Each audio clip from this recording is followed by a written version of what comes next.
Right, good evening, everybody. Welcome to this meeting of Eastern Area Planning Committee. I'm Councillor Graham Pask, the chairman of the committee. Other members of the committee in attendance are Councillors Bridgman, Linden, Longton, Macro, Mays, Somner and Woodhams. Alan Law, Councillor Law, was pinged at about 4 o'clock and was unable to get a substitute and has tendered his apologies. We are aided by the following officers who are in attendance to advise and support us. Simon Till, who's the Development Control Team Leader on Zoom. Emma Nucci, a Principal Planning Officer, who is here to present both of the applications we have in front of us this evening. Gareth Dowding on Zoom, the Principal Highways Officer, to advise us on highway matters. Kim Marr, our legal solicitor, to keep me on the straight and narrow and the rest of us too. And Jessica Bayliss, strategic support, who is taking the minutes. I'm also assisted by Stephen Chard, who will be our Zoom host of the meeting. So before we start proceedings, I'd like to explain for the benefit of members of the public who may be watching that tonight's meeting is being held over both Zoom and with councillors present and COVID compliant in the council chamber. I can confirm that those present in the chamber are sitting socially distanced and are thus permitted to remove their face masks while seated. Parish Council representatives, supporters, objectors, applicants and agents making a presentation to the committee have been encouraged to do so remotely via Zoom, but can, and some have, attended live. And the meeting is being live streamed on YouTube, so members of the public are able to follow proceedings. Right, do members have any questions about the way in which this meeting will be conducted before we proceed? All happy? Thank you. In that case, item 1 is apologies. Jess. Yes, Chairman, I've had apologies from Councillor Alan Law and Councillor Ross McKinnon, with Councillor Graham Bridgman attending as substitute. Thank you very much. Item 2, minutes of the meeting held some time ago, 2nd of June 2021. Members, are you willing to accept the minutes of the previous meeting as a true and accurate? Oh, sorry? Proposed. Councillor Somner. Just one very minor amendment. Yes. Foot of page 27. Oh, yes. I believe it's you that's referred to, but you're down as Councillor Park. I don't recall a Councillor Park. I know Councillor Bridgman. You didn't get it and I did. Well, I'm very impressed you noticed that. Thank you, sir. I have read them and that should have leapt out at me, but thank you very much. Please amend that, Jess. Don't do it again, will you?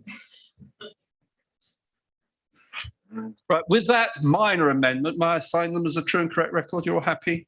No one's phoned in, have they, Zoom host? No, they haven't. Okay, I have to check that. So signing there.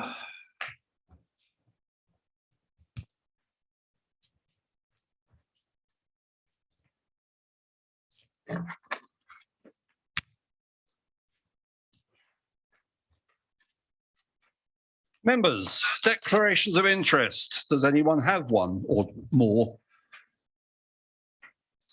No declarations of interest.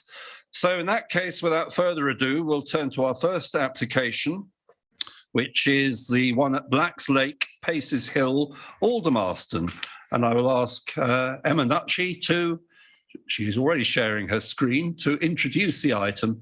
And members, if I could just remind you that if any questions arise from Emma's presentation, please make a note of them, because they're often answered by those who are here to give their point of view. And we will come to Emma for questions later. So, Emma.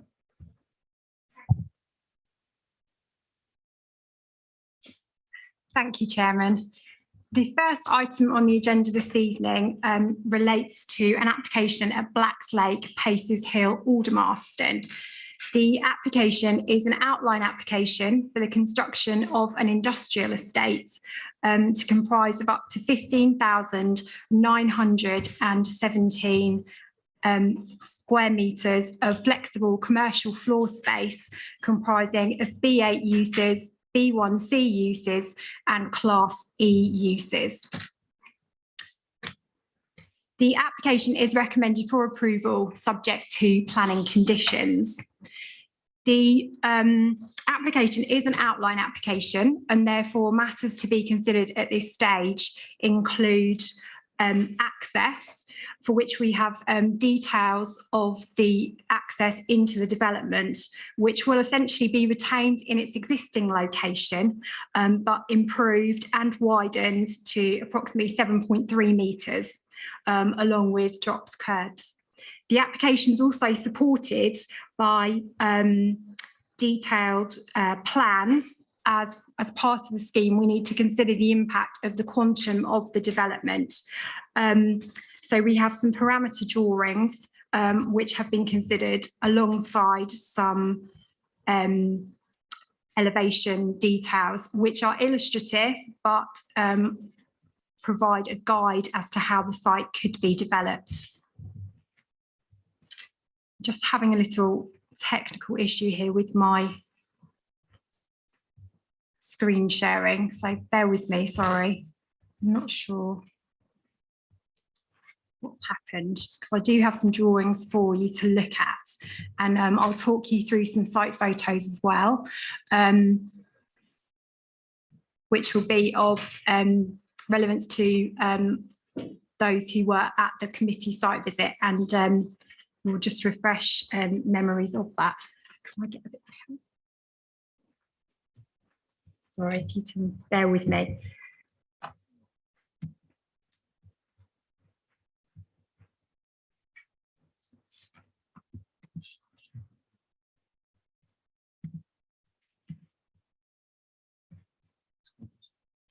So yeah. Okay.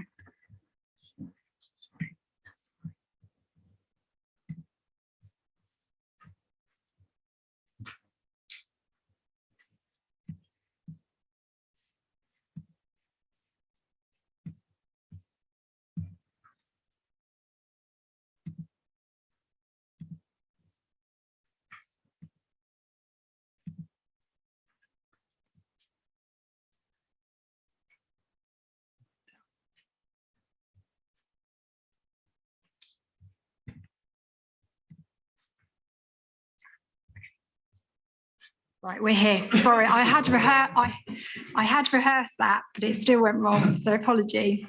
So in front of you at the moment, you've got the location plan for the site. It is a site within the open countryside, but you can see from the location plan the sort of built-up nature of the adjoining site to the north, east and south. We also have the parameter plan here, which, as I say, supports the application and provides a level of detail as to how the site could come forward, but also importantly sets out the extent of the developable area. And as you can see, the proposals seek to retain the landscaped buffer that currently exists around the edge of the site. And these are some examples, illustrative elevations of the buildings. So during the site visits, we looked at the site in more detail. This view is the southwestern corner of the site. So on the left of the picture there, you've got the southern boundary, beyond which is the access to Paces Wood Country Park. And behind the band of trees on the right, you've got Paces Wood Country Park itself. That boundary is very well established in a sort of small area of woodland, which separates the sites. Again, the eastern boundary is very well established with a mix of sort of large trees, all of which are to be retained. Beyond that is Paces Hill Road, and then further on the opposite side is AWE Aldermaston. So the site is within the inner zone for AWE, and you'll note from the report that there are no objections from either the emergency planning officer, the ONR, or from AWE Aldermaston themselves. And now the northwestern corner of the site. Again, behind the band of trees in front of you is the country park, and to the right you can see some or an industrial building within the Young's industrial estate. That is a protected employment area, So effectively, this proposal will extend that area southwards. And you'll recall from the location plan just sort of how built up that area was.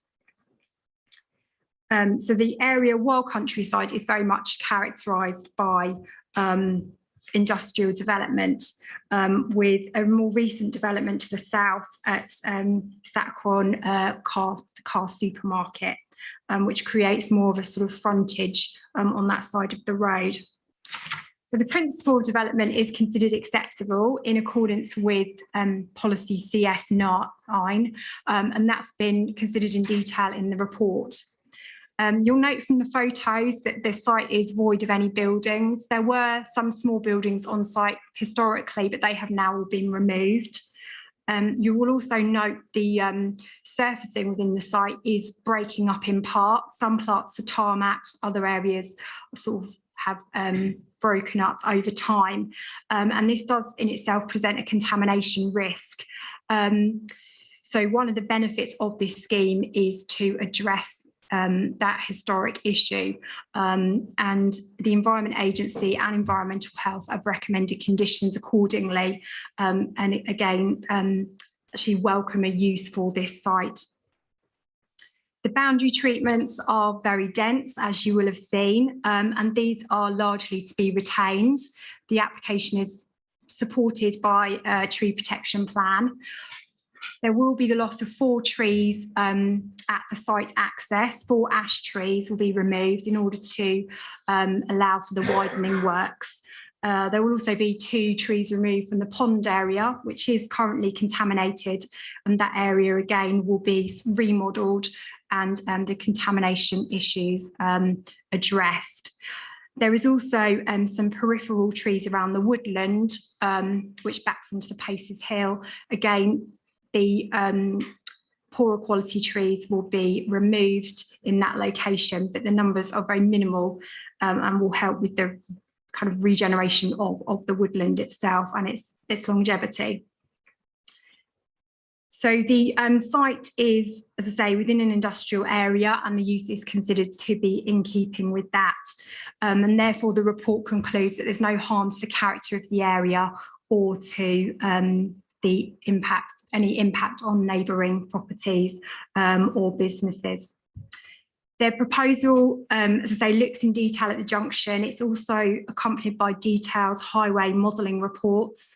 Extra information has been submitted during the application, and the local junctions have been modelled, which demonstrate that there's no severe impact on the road network, and therefore no objections have been raised from highways.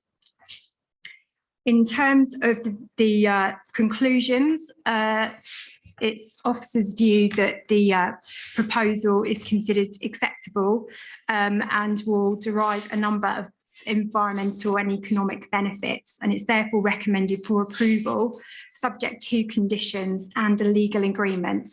The purpose of the legal agreement is to secure a financial contribution towards offsetting and improving some ecological credits from the net gain biodiversity assessment off-site, so that they can be delivered locally.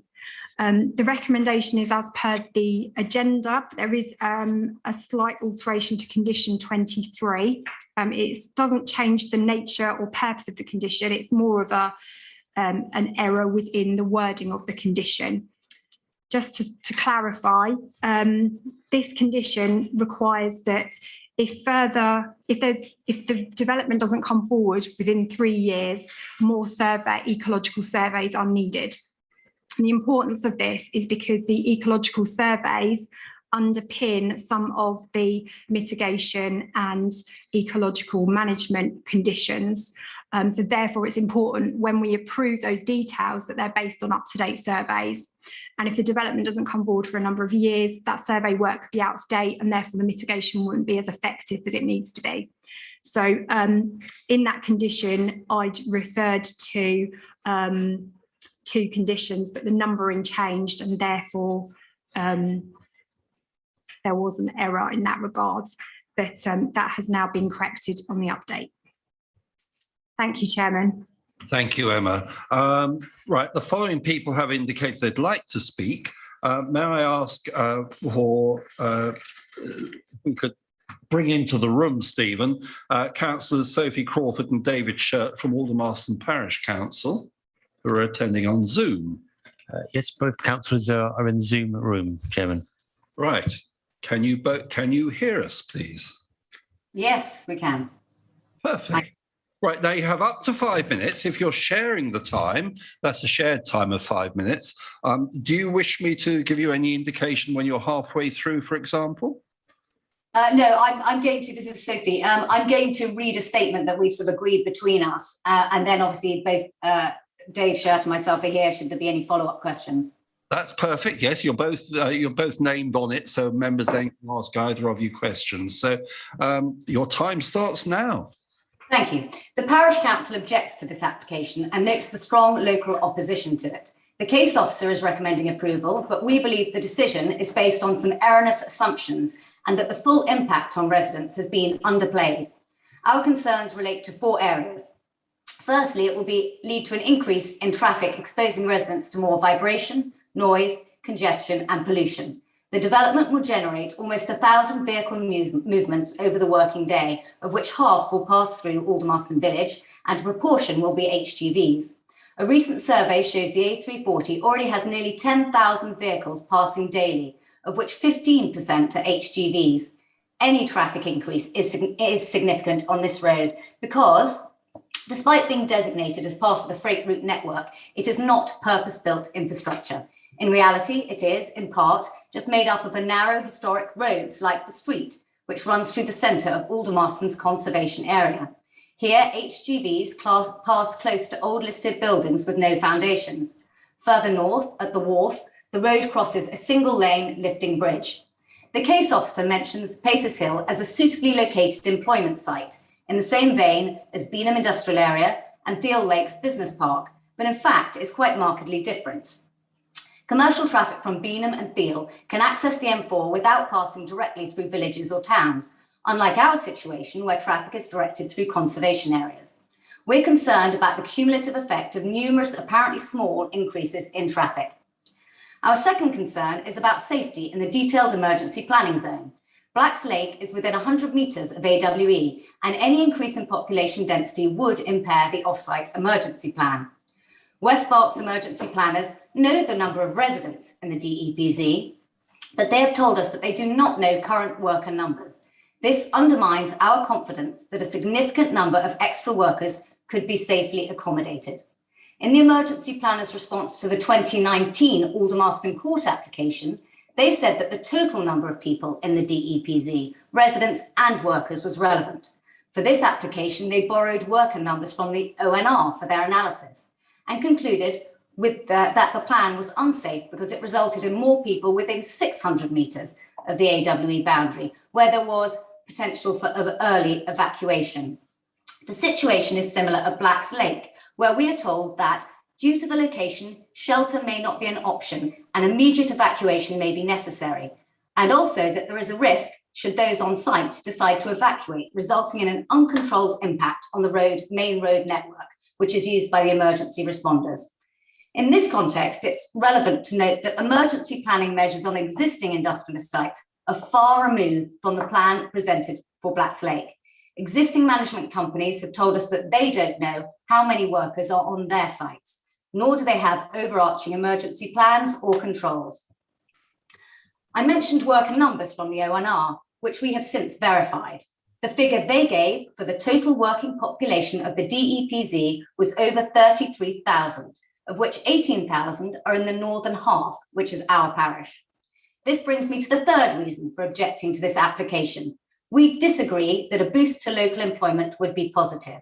Here, more jobs will not translate into improved prospects because we already have 18,000 jobs and a resident population of just 900 adults. Furthermore, a third of our total number of dwellings are in caravan parks, so a significant number of these adult residents are elderly. Many thousands of workers are drawn to our parish every day. Any new sites will simply aggravate traffic and safety problems. In the last year, there have been expansion approvals at Young's and Stacey's, and we're aware of similar plans at Easter Park and Rosebourne. So we already face a worsening picture. Our final objection relates to the environment. Blacks Lake is not a sustainable location. It has a single, very infrequent bus service that's not even viable for commuters from the Thatcham direction. The nearest train station is 3 miles away, but the route from the station to Blacks Lake is along the A340, and the section from the village up Paces Hill is unsafe for pedestrians and cyclists. 30 seconds. We therefore believe almost no employees would use the public transport. Okay, that's very awkward. I just want to refer you to West Berks states that this is in the open countryside, and policy AD PP6 says the character of all settlements in the East Kennet Valley will be conserved and enhanced by ensuring that any development responds positively to the local context. We don't think this development would. We appreciate it's a brownfield site that contaminated should be repurposed, but we think a more appropriate use of the land could be found. We'd welcome a proposal that's more sensitive. I have to ask you to conclude. You've gone just a little bit over. Okay, so in conclusion, West Berks has pledged to preserve and protect our natural environment and to being carbon neutral by 2030. So in summary, we strongly object to the application due to traffic generation, evacuation after an incident at AWE, no need for additional employment, and it's not sustainable. So for these reasons, we request the committee refuses the application. Thank you. Right. First of all, before I ask members if they have any questions, Emma, are you able to stop sharing your screen, please? That we can all see everybody a little more clearly. Thank you. That was my fault. I didn't ask you to before the first speaker, but that's why I was trying to attract your attention earlier, but don't worry. Members, questions for Aldermaston Parish Council? Please indicate. Councillor Bridgman. I'll start, Chairman. Thank you. Yes, you referred to the DEPZ and the proximity of AWE. Obviously, we're aware of that. The officer said in introduction that there hadn't been any opposition by our emergency planning team. So why do you say there should be if emergency planning don't think there's an issue?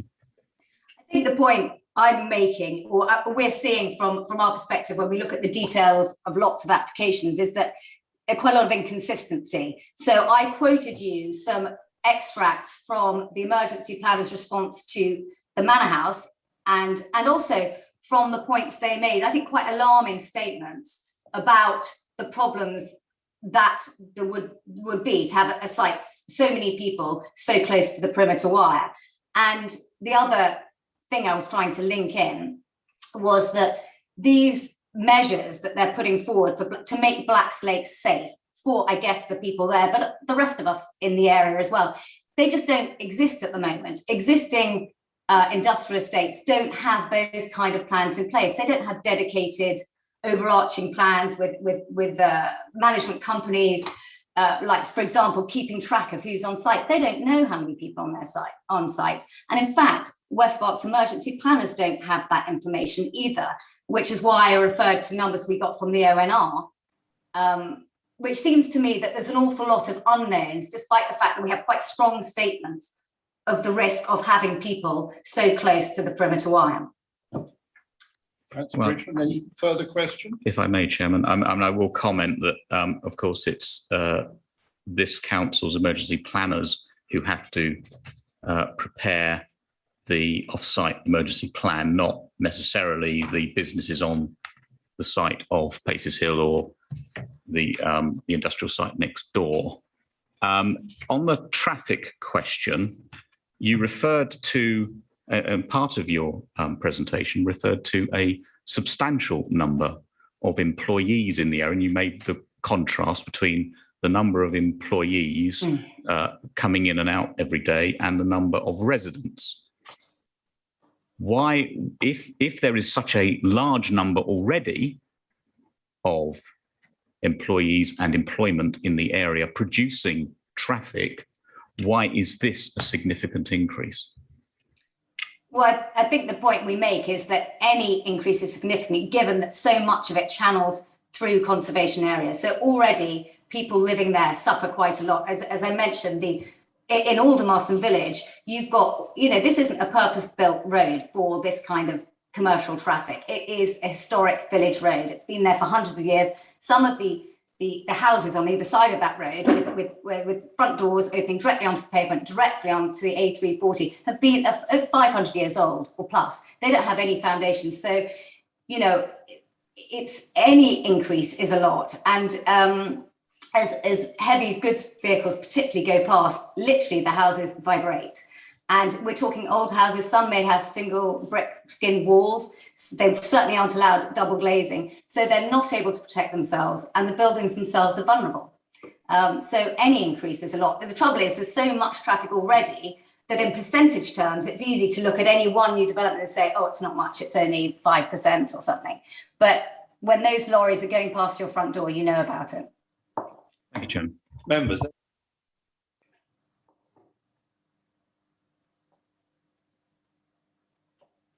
Sorry, microphone.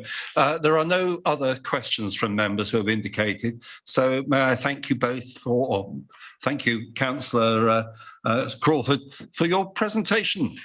Now, members, we have someone from an adjacent parish council. It's actually from Borghurst, attending from Zoom, Councillor George Porter. Stephen, could you bring Councillor Porter in, please? Yes, Chairman, Councillor Porter is with us. Right, Councillor Porter, can you hear us?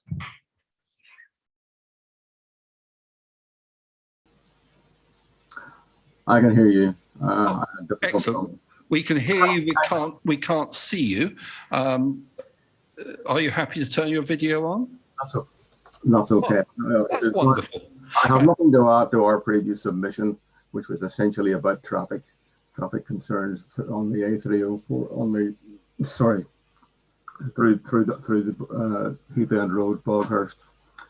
And I can say also that we support the Aldermaston presentation very much.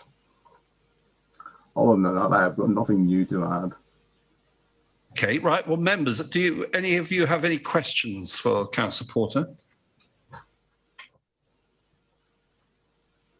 Well, thank you. We're letting you off lightly there, but thank you very much indeed for your contribution.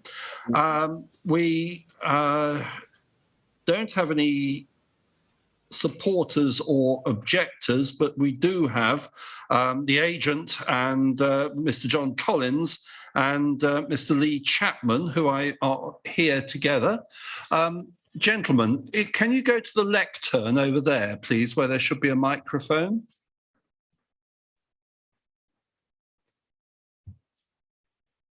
Stephen, do they have to turn the microphone on, or is it live?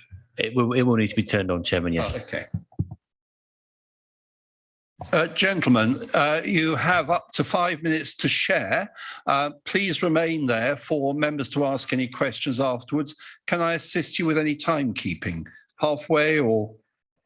Halfway would be helpful. Chairman, before they start, I don't, is that microphone live? That microphone, it needs to have a red light on it. One of those will. It's the right-hand side Right-hand button, gentlemen. Yeah. Flash green and then nothing. Try again.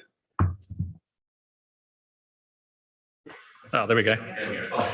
Excellent.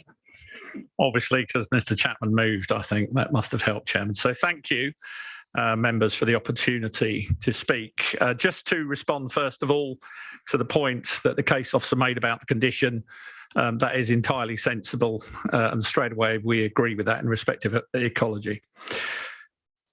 What we would say on this is, although we believed our original application was very carefully prepared, we are acutely aware that a long dialogue with officers and detailed consideration of the consultee responses during this process has added a lot.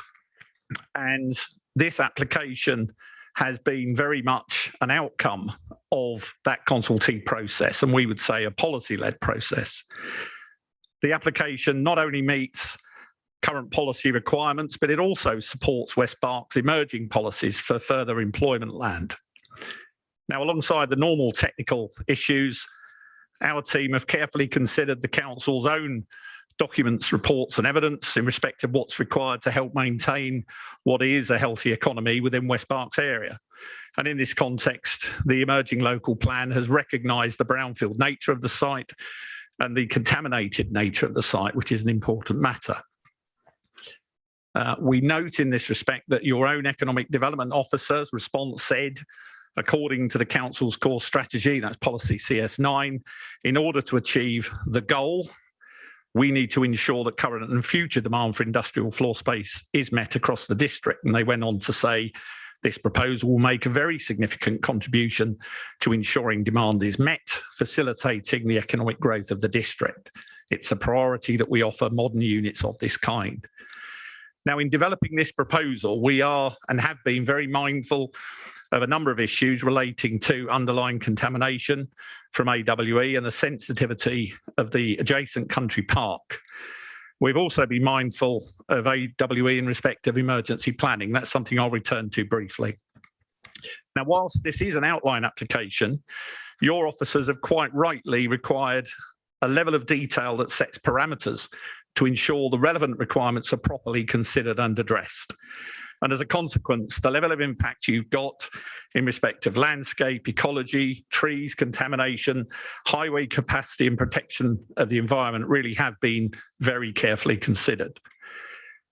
That has halfway through. Thank you, Chairman. That's resulted in a number of parameters that really does set a framework for this proposal going forward. Now, I think everyone in the room and elsewhere is aware of the need to address the contamination issue, Chairman, and that's a matter that has involved a lot of detailed time from my colleague to my right, actually, on contamination. This scheme, in response to Parish Council, has actually demonstrated how proper site management and provision for both an evacuation plan or lockdown can be made in respect of emergency events. And that's why AWE and your emergency planning officers are happy with the proposal. And again, that's subject to conditions to give control. On highway capacity, we've had 3 rounds of consultation with Mr. Goddard and have been able to demonstrate a safe access and highway capacity exists. Now, in this respect, councillors will be aware that the A340 is one of a limited number of identified key routes and is part of the freight network.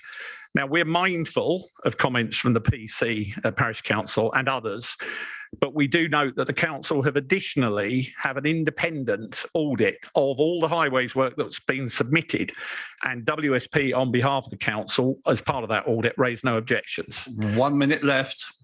So, Chairman, councillors, this application has rightly been subjected to a very careful and detailed process. And from an outline application, there really is a considerable level of detail with you.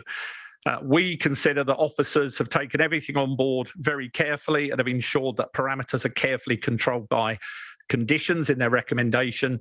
And, Chairman, with all that in mind, we do advocate this proposal and do ask the committee to support the proposal. And obviously, we're happy to answer any questions committee may have.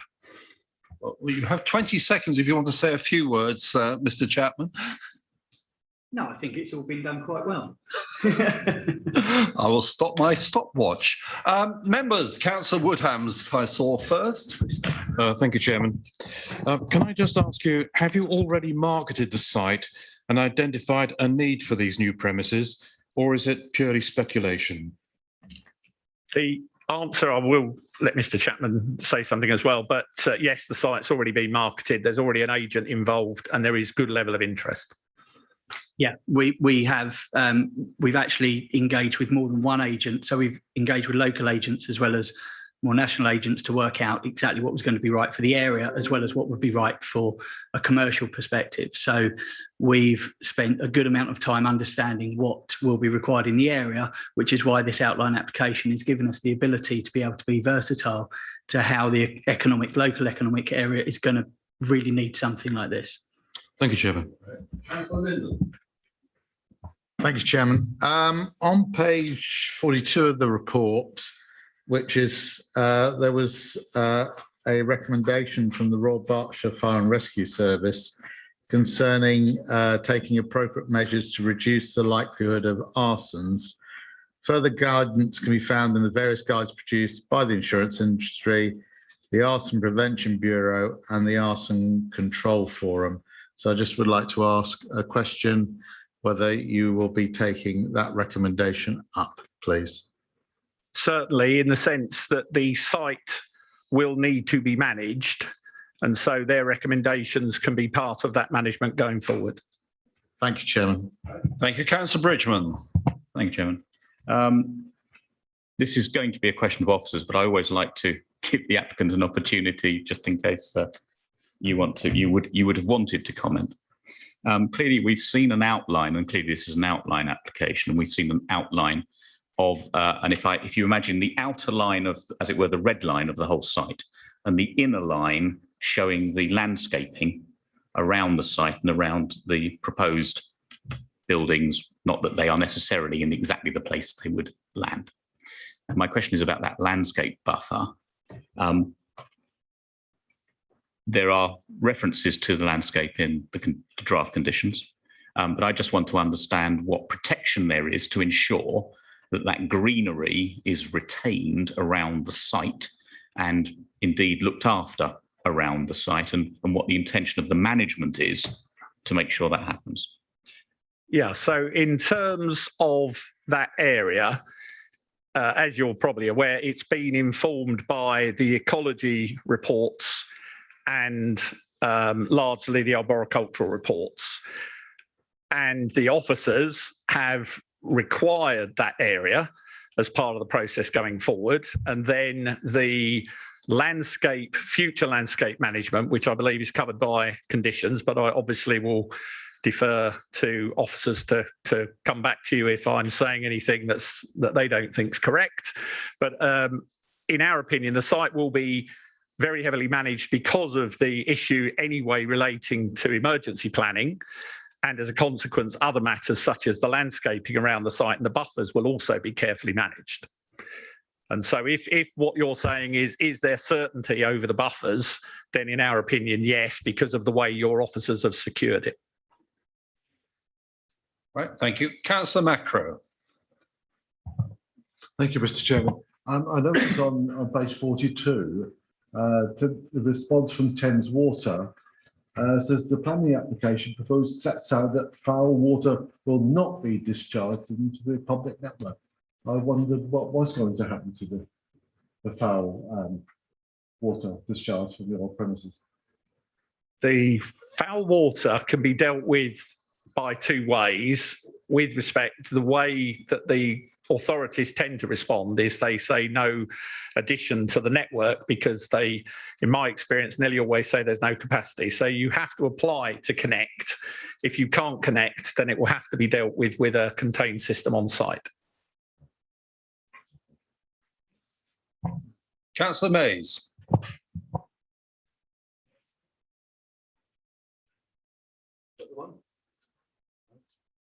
Oh, that's the one.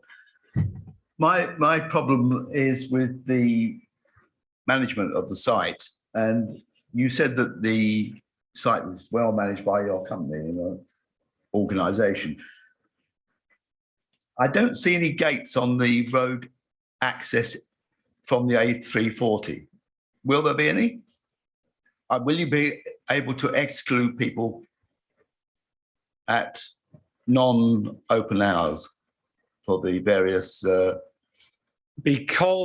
warehouses? Sorry to interrupt you, that because of the responses from the emergency planning officers and the AWE, our expectation is that we will have to have some kind of barrier. Now, whether it's gates that will close when the site's not operating or whether it's a barrier that an individual will lift, that would have to be dealt with at reserved matters stage. But we do expect there to be management of access in the way you're alluding to. As far as I can see, there's nothing on the drawings at all. It's a completely open site. Yes, because in short, what the parameter plans are seeking to demonstrate is simply that an amount of floor space can be provided in the way we're suggesting, whilst the ecology matters, the arboricultural matters are controlled. And a gateway or a security feature, I'm confident, could be incorporated into a reserve matter submission. But again, I'll defer to your officers to have an opinion on that as well. Okay, thank you very much. Thank you. Councillor Linden, a new question or old hand? It's, sorry, I'm going green. Yes, Chairman, it's a new one in reference to Councillor Macro's comments, which I was going to ask a question on. On page 42, again, on Thames Water, Thames Water has identified an inability of the existing water network infrastructure to accommodate the needs of this development proposal and such conditions required to prevent issues with low pressure. You will be dealing with that issue, will you? Well, in order for the site to be successful, we will have to have a system that maintains adequate pressure to the units, yes. And you'll obviously consult with Thames Water. Indeed. Thank you. Thank you, Jim. Members, I don't see any more Zoom hands, just looking around the room. No one else wishes to ask questions? No? Gentlemen, thank you. Thank you very much. Right, members, we have the ward member on Zoom, Councillor Bowick. Stephen, can you invite Councillor Bowick, please? Yeah, Councillor Burke is with us, Chairman. Oh, good. Councillor Bowick, can you hear us? Yes, I can, Chairman. Thank you. Right, usual rules of engagement. You have up to 5 minutes, and please remain there afterwards for members to ask questions. Can I give you any timing assistance? Not required, Chairman. Thank you. All right. Okay, all yours.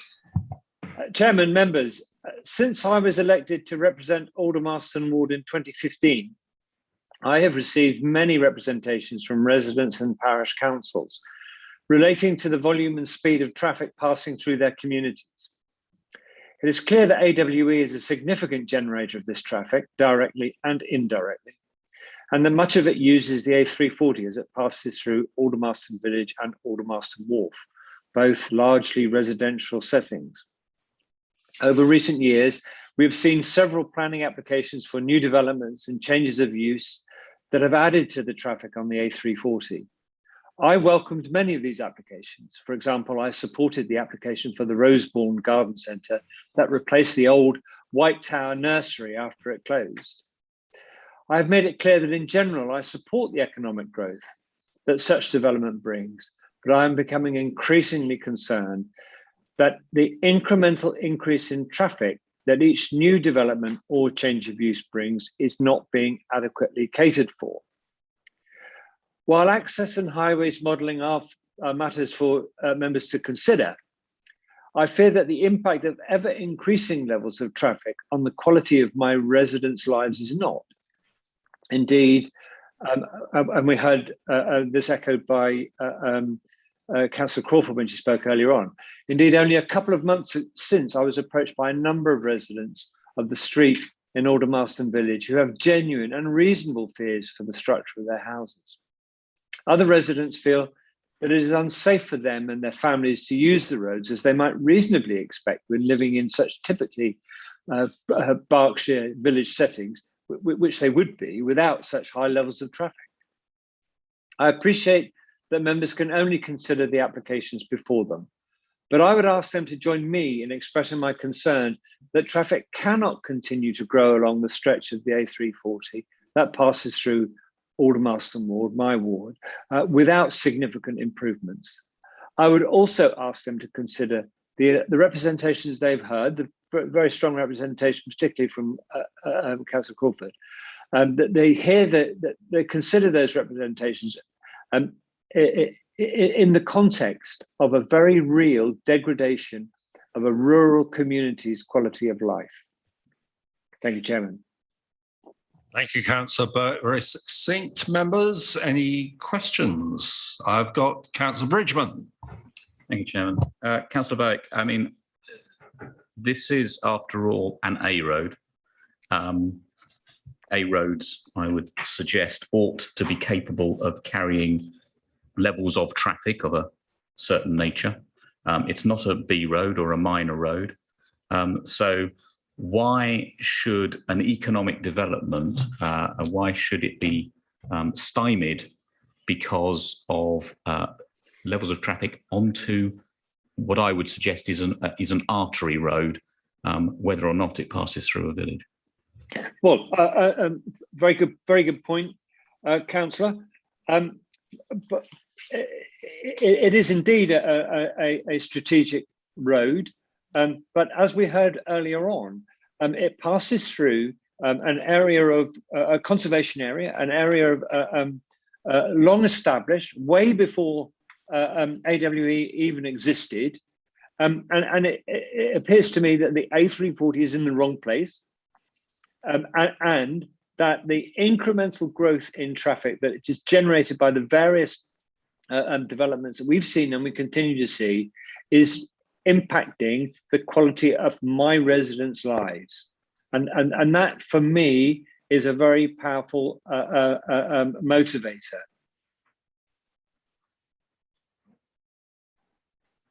Members, I'm looking for Zoom hands. I'm looking around the room too. Any other questions for Councillor Berwick? No one's telephoned in, have they, Stephen? No, Chairman, they have not. Okay.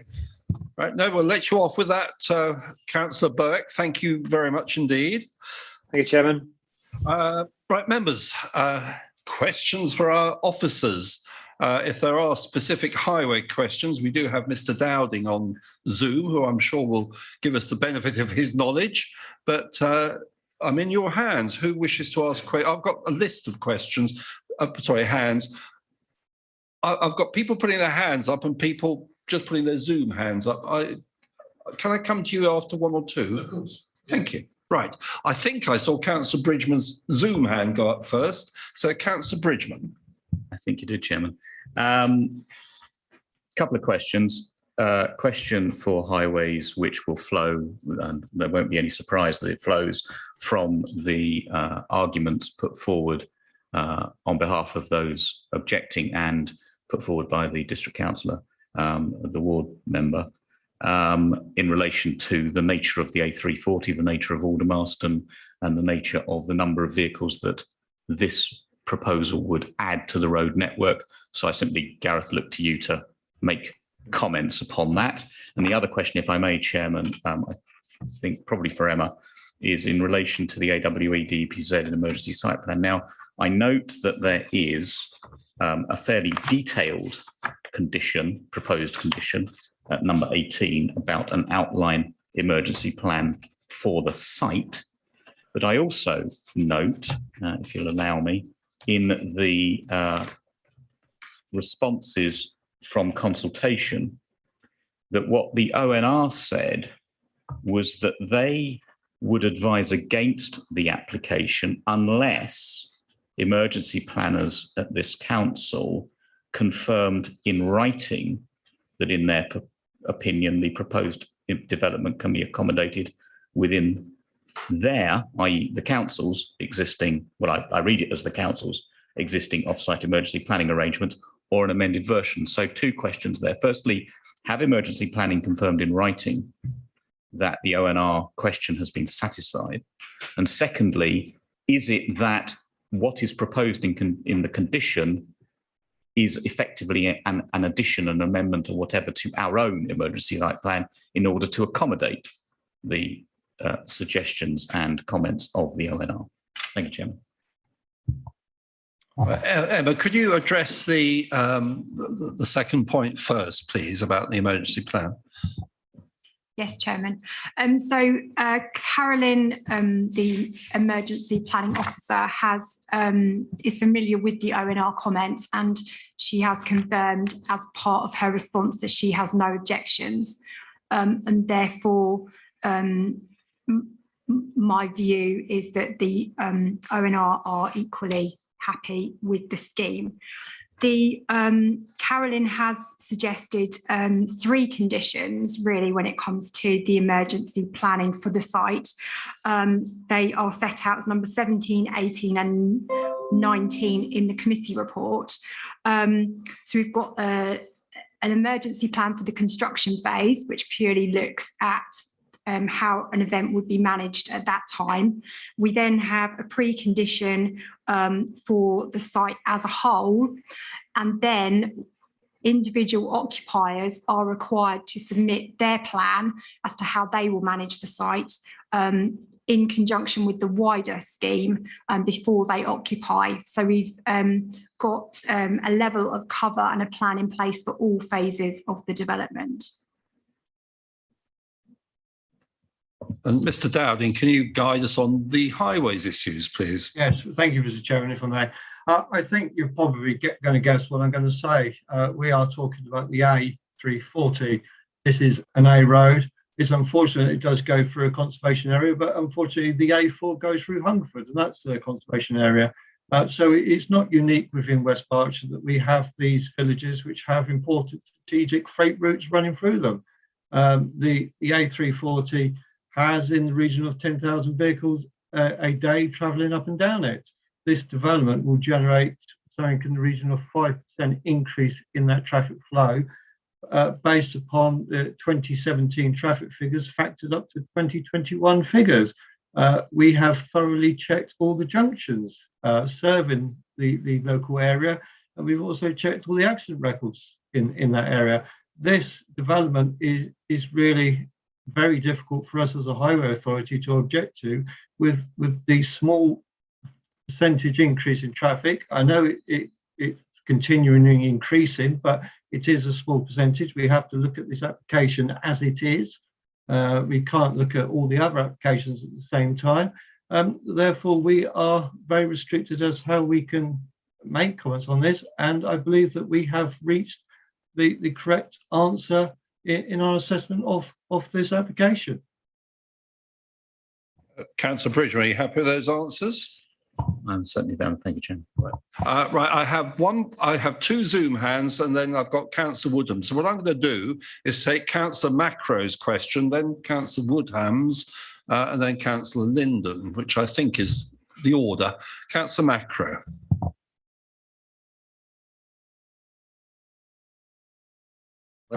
Sorry, a couple of related questions for Emma and a couple of related questions for highways.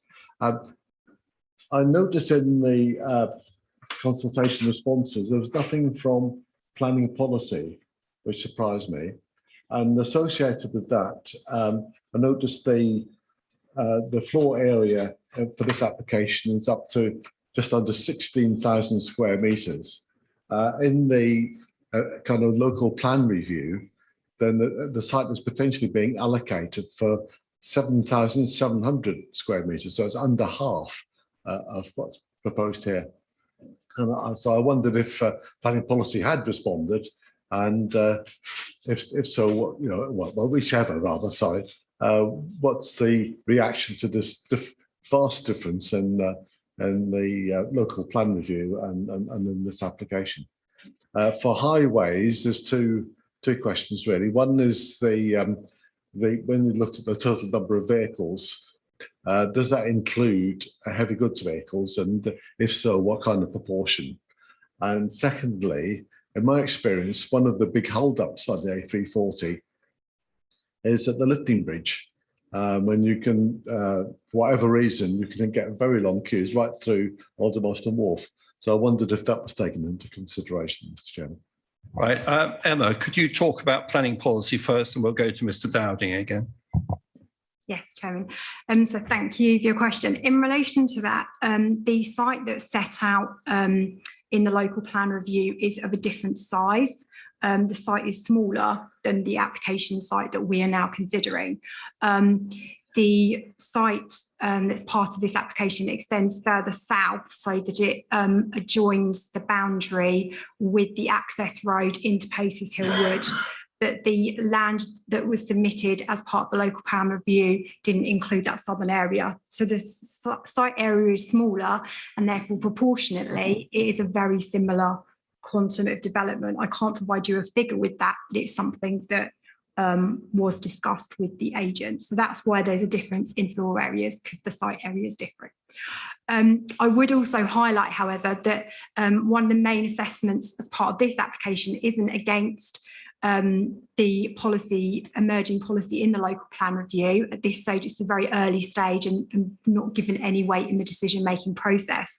This assessment has been made against the current local plan. It's a brownfield site, and policy CS9 has been the key policy that's been applied, and it complies with that. Okay. Mr. Dowding. Thank you, Mr. Chairman. To answer the first question about traffic figures of whether HGVs have been included, they've been included as an overall figure with total vehicle movements. So I'm unable to give you a percentage breakdown of what those HGVs are within the total number of vehicle movements associated with this development, but HGVs have been factored in. So the figure that you are given in terms of vehicle movements is the worst case number of all vehicles with HGVs having been factored up. So you'd be looking at a HGV would be equivalent in factoring of sort of 2 times a normal vehicle. So it's not going to be all those vehicles are HGVs. It's a factoring up to the worst case the number of sort of standard axles going through. That's how that works. With regard to the lifting bridge, the bridge is unfortunately something which we have no control over. The canal was there first. The canal has got right of passage over the road. Therefore, there is very little that we can actually do to the lifting bridge. And yes, there are times when the lifting bridge does create queues. There are timings on that bridge to avoid the bridge being used in peak hours. It may be that we'd have to possibly go back to the Canals Trust and ask them whether or not those hours of restrictions could be looked at, but we are limited as to what we can do with the bridge. Thank you, Councillor. Okay, we have Councillor Linden. Thank you, Chairman. I've got questions to both Emma and Gareth.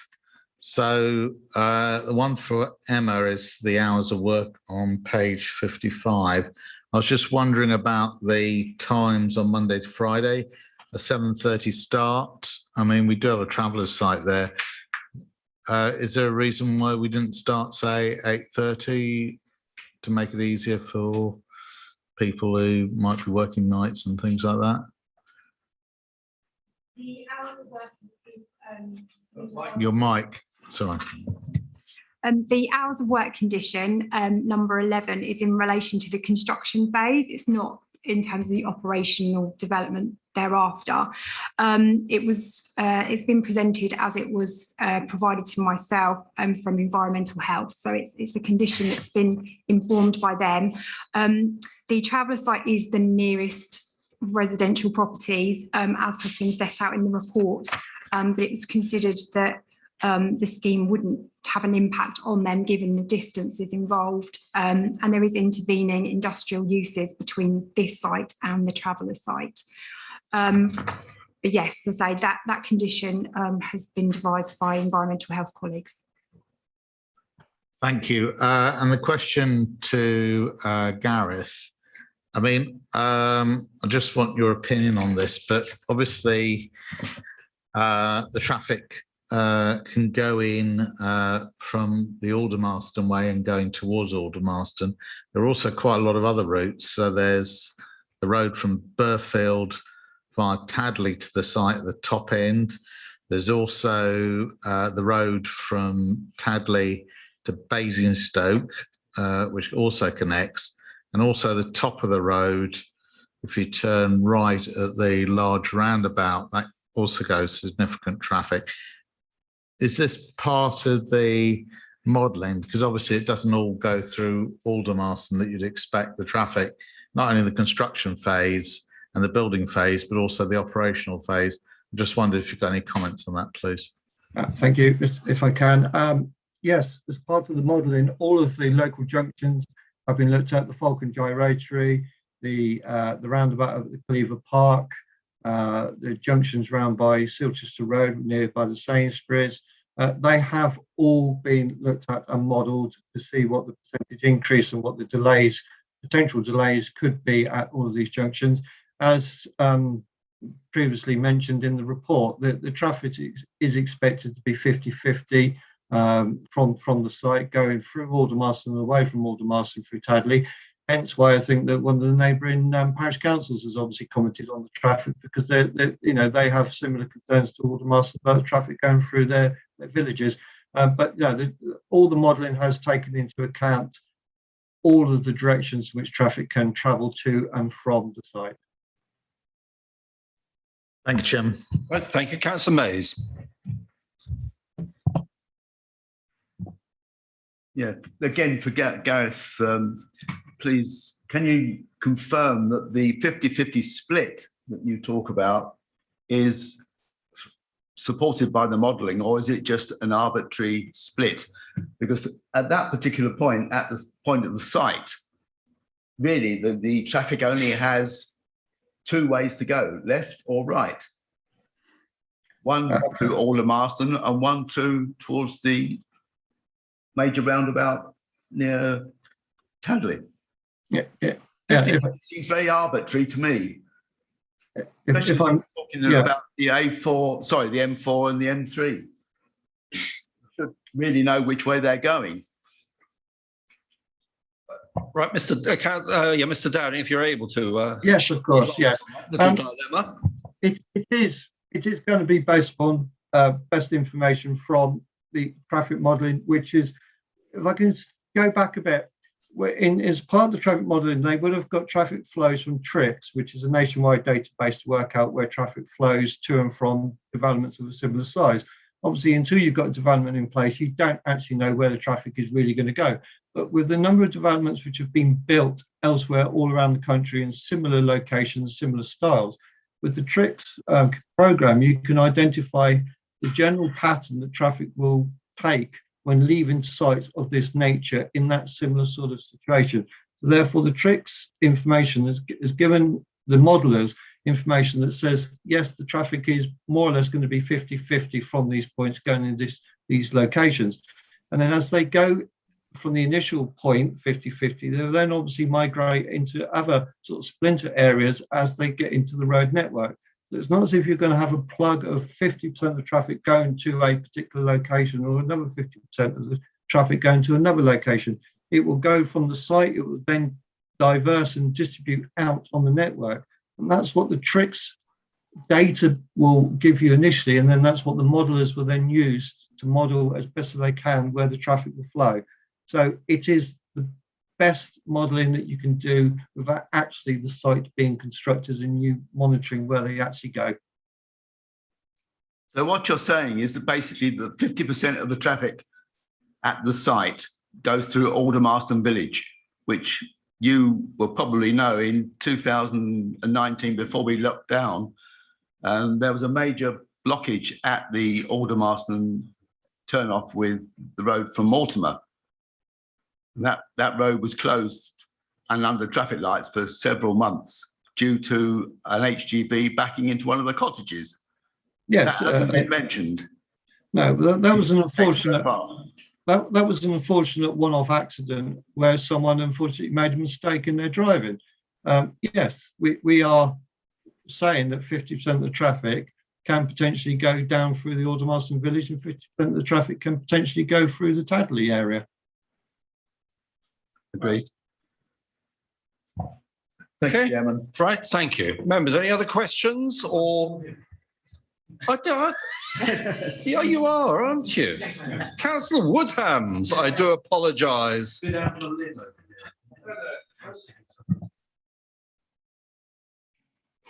Well, thank you, Mr. Chairman. So a highways question to Mr. Dowding, if I may, on one of our favourite topics, sustainable travel. The travel plan to reduce reliance on private motor vehicles. Mr. Dowding, how is that to be achieved exactly, and will it be enforced? And are there safe cycle routes in every direction to this site? Thank you. Thank you, Mr. Chairman. I think we all know the answer to the safe cycle routes. Obviously, there isn't a safe cycle route from the Aldermaston Village up the hill because of the nature of that road. We have over the years tried to provide a safe cycle route up that hill, but as some members already know, it has proved to be quite an expensive design for us to enable that route to go up the hill. So, you know, that is the answer to that. In terms of travel plans, our travel plans are not dealt with by the highway team. They are dealt with obviously by our planners or planning policy team, and they will establish that a travel plan will have to be developed for that site. There is a bus route in that area, and there are footway links which you can use to get to more towards Tadley, where buses are more frequent than necessary up and down the Basingstoke Road. I'm afraid I don't know what else I can say with regard to that, because it is what it is there, unfortunately. Right, thank you. My apologies. I did ask to suggest you could go a little earlier, but you got there. Right, members, are we finished with questions? In that case, I'm looking for someone to start the debate. I'm looking at Zoom hands. I'm looking around. Someone's going to do it. Come on. Who's going to start us off? Councillor Bridgman. Yes, why not, Chairman? I fully appreciate, because I've driven through Aldermaston many times, and driven up Paces Hill, driven down through Aldermaston Wharf, used the A340, used the road Red Lane, etc. So I am well aware of issues with traffic on that road, and in particular with HGVs, and I am fully aware of the issue that one particular vehicle had with a property in Aldermaston, causing, as has been pointed out, considerable difficulty from those wishing to travel through the village. Having said all of that, as I said in talking to the ward member and indeed raising it with Mr. Dowding, this is an A road, and I don't think we can get away from the fact that it's an A road. I also take on board the substantial work, I think, that's being done in relation to the AWED-PZ and off-site emergency. And finally, in relation to the landscape buffer and the need to encase this site, if I can put it like that, in greenery. Chairman, I do think that this proposal adds something to the economy of West Berkshire. I fully accept what is said to us by the applicants about their investigations into demand for this type of industrial premises. And I certainly suggest that they wouldn't be going down this road and building this if they didn't think they were going to get tenants. As you all know, I place a lot of faith in the market on these things. So, Chairman, I am satisfied that I applaud officers, because I think that I read the number of conditions we've got here on what is, after all, an outline application. And I think that an awful lot of work has gone into getting the conditions for this outline right. And I applaud officers for the work that's gone into that. And indeed, I thank the applicant for engaging in that process. So, Chairman, I am minded in due course, and I'm not going to do it now, to propose this to accept officers' recommendation, but that's my view on this application, Chairman. Thank you, Councillor Bridgman. Councillor Macro. Thank you, Mr. Chairman. I'm very concerned about this application, particularly about the traffic and heavy vehicles. Yes, it's an A road. It hasn't been an A road for quite as long as some others, I believe. But on the other hand, the people who live in Aldermaston Village have this constant traffic of heavy vehicles past them. I have on occasion spent an hour or so in Aldermaston Village for various reasons. And I was absolutely amazed about the number of heavy vehicles, particularly gravel lorries at that time. And today I went to have a look at the site, being because I missed the site visit. As I left it, a large 10-wheeler articulated vehicle was turning into the Young's estate, a gigantic vehicle. And also, the report mentions the fact that the increased traffic will cause an increase in queue length at northbound at the A340 roundabout by 10. Now, 10 is quite a significant increase, I would have thought, but also that queue will be creeping up a winding incline to the blind railway bridge, and I'm worried that we'd have a road safety hazard there with people coming over the reach faster than they should and round the blind bend and colliding with vehicles, stationary vehicles. No, drivers should, of course, take care. They should drive for the conditions. However, I'm worried about the innocent people who will get rammed from behind. So I am very concerned about both those aspects, Mr. Chairman, and I'm in two minds as to whether I accept this application or not. Thank you. Thank you, Councillor Macker. Councillor Linden. Thank you, Chairman. Other than the start on the hours of work, which I've got slight concerns it might be a bit too early, but I'll leave that to members to decide. I've got a similar view to Councillor Bridgman. I mean, after reading the report this afternoon, going to the site visit, and I think on highways grounds, we wouldn't stand a hope and hell's chance anyway at appeal. But I think that there has been a lot of detailed work. It is very important. I mean, there's a change in work in terms of employment, which we need to welcome throughout the whole area. I know AWE has got a reasonable, promising future, and I fully support what it does there. But we also do need to realise that employment's not going to be static. There is a change, as we can see in retail and hospitality and all the rest of it. And it's important to provide support, especially to some people who are not into high-tech jobs. And I think this would be an excellent way to use this part of the area. There's plenty of routes going in, the 50-50 routes. Obviously, Aldermaston is important, but I think on balance, it is an application that I can fully support, Chairman.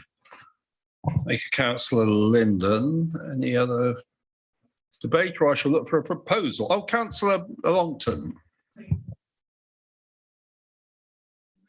I think we're considering here an application that demonstrates to some extent the inadequacy of our national planning policies.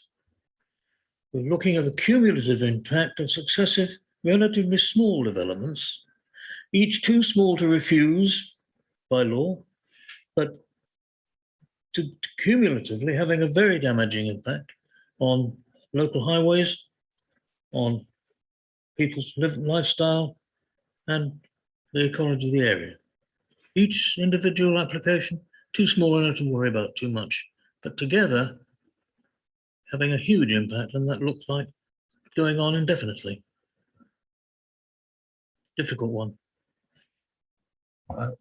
It is, Councillor Longton. I mean, could I seek officer guidance, having been on this committee and having chaired it for a number of years? I have heard officers in the past say that if we're trying to hang a refusal on highways grounds where highways officers have given not just a best guesstimate, but very much computer modelled guidance as to traffic volumes and directions. This isn't a finger in the air sort of thing. This is computer modelling, which is normally highly accurate. What chance would we stand at appeal if we tried to refuse this on highways grounds? Can anyone guide me? Thank you, Chairman. I think that's really a question of planning balance. And you've heard from our highways officer that we do have the best highways modelling and the best predictions in terms of the highways impact.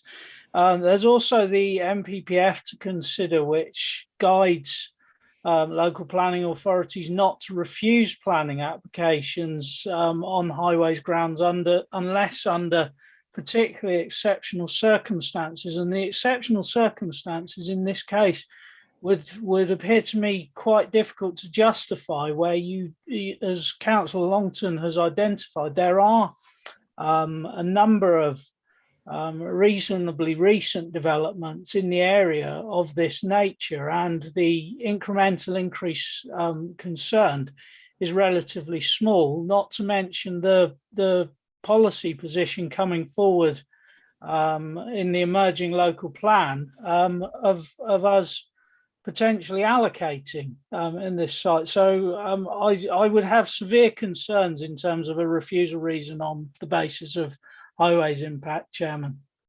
Thank you, Mr. Till. Let's have another rash of hands. Councillor Macker, is that an old hand? That's an old hand. Right, thank you. Councillor Somner. Just noting that Gareth's got his hand up, Chairman. That might be to come back on that. Do you want to take that first? Okay, I'll do that. Mr. Dowding.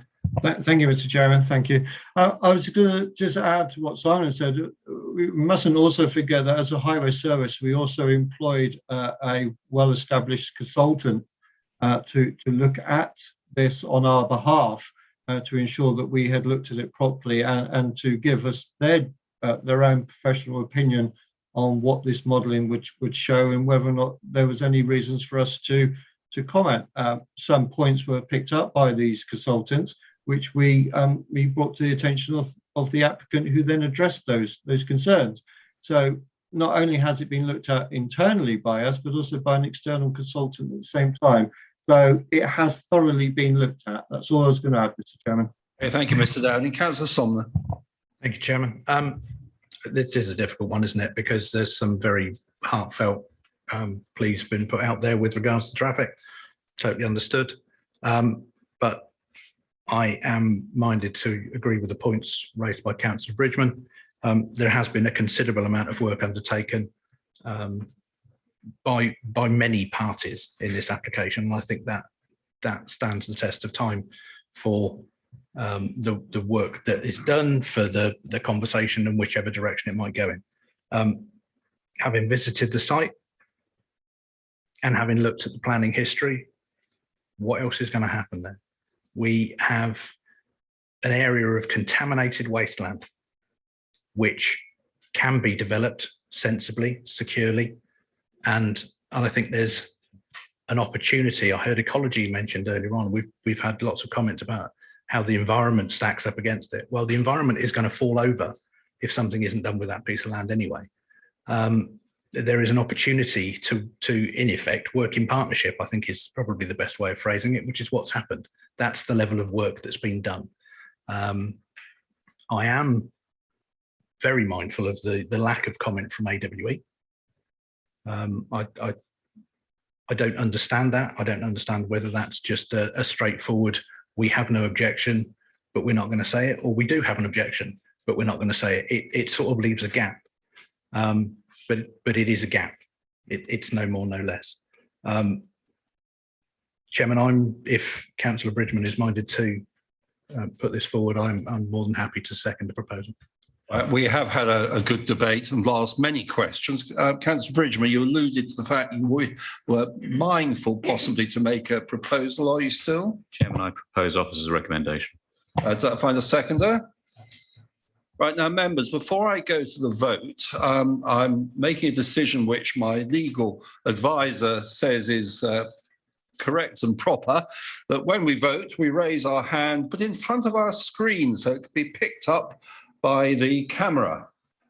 So voting in that manner, those in favour of officer's recommendation, please show. So 1, 2, 3, 4, 5. Are those against, please show. 1, abstaining. 2, conditional permission is granted. Members, we have one more item. Are you happy to crack on and go straight ahead with it without any breaks? Yeah. Right. Without further ado then, we turn our attention to the Grange Nursery, 18 to 21, Churchgate, Thatcham. Emma, it's your turn to present and share the screen again. Oh, not that one.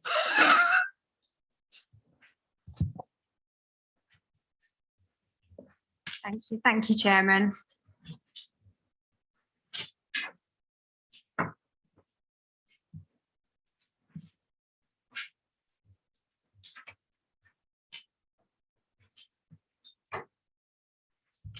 Sorry.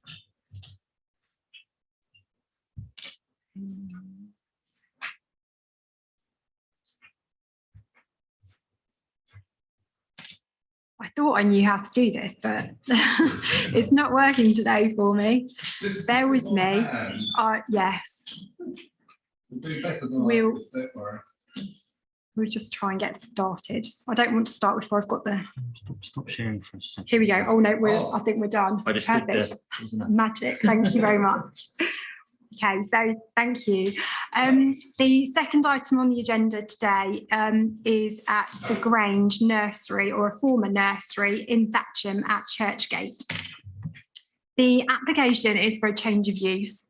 The current site is in a mixed use comprising of offices, a nursery and a physiotherapy centre and wellbeing centre. Part of the site is currently vacant at the moment, but the physiotherapy centre is a well-established business which is currently operating, and there is also an office operating from the site, but the main nursery itself is vacant. So the proposal is to change the use of that site to a school for special educational needs, and the application is recommended for approval subject to conditions. So the site is in the heart of Thatcham, and as I say, it's in a sort of mixed use at the moment, occupied by different businesses. The proposals are for the change of use, but do involve some limited physical alterations to the building. So within the site, sort of in the central position, is the Grange, which is a Grade 2 listed building. This formerly housed the children's nursery, which was actually closed during the first lockdown and has been vacant since. So for just over a year now, this Grade 2 listed building has been empty. No alterations are proposed to that building under this application. At the back of the site is the lodge. This building is not listed in its own right, but it is considered to be curtilage listed. There are some very minor alterations to this building. You'll see there's some large yellow orangey doors at the front. As part of this application, they're looking to reduce the size of those doors, as you can see on the plans in front of you.